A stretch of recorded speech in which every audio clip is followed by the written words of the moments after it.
Сіздер құрметті білім алушылар, мен арнаулы пән оқытушысы Талғат Сенбайұлы.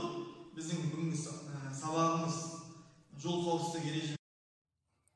Бұл бейне сабақта Т тәрізді көше қиылысы кезіндегі қозғалыс ережесімен танысамыз. Бұл қиылыс түрі стандартты тең дәрежелі көше қиылысына жатады.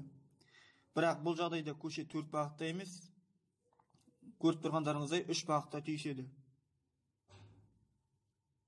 Ескі ереже бойынша 3 бағытты көше қиылысы кезінде автоматты түрде тіке келе жатырған автокөлік құралы басымдыққа ие, ал бұрылыстан шығатын автокөлік құралы басымдыққа ие болмаған. Бірақ бұл ескі ережеде автокөлік құралдарының қақтығысы жиі орын алды.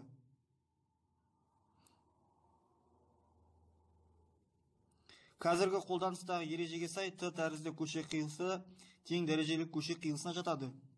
Сондықтан бұл көше қиылысы кезінде тіке келе жатырған автокөлік құралы справа помеха, яғни оң жақты жіберу ережесіне сай алдымен ақ түстегі автокөлік құралын өткізеді. Содан кейін ғана жүрісін жалғастырады. Бұл қиылыс жағдайында біздің жол екінші дәрежелі жолмен қиылысатын болғандықтан басты жолдағы көлікті жібереді. Содан кейін ғана екінші дәрежелі жолдан қосылатын автокөлік құралы жүрісін жалғастыра алады. Ал бұл көше қиылысы кезінде ақ автокөлік оңға, ал қызыл автокөлік солға бұрылыс жасау кезінде бір-бірімен қиылыспайды. Сондықтан олар бір уақытта жүріс жасай алады. Ал егер қызыл түсті автокөлік құралы кері бұрылыс жасау қажет болған жағдайда, ол алдымен ақ түсті автокөлік құралын жібереді.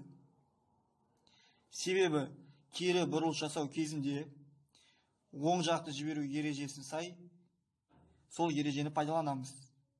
Содан кейін ғана жүрісін жалғастырады.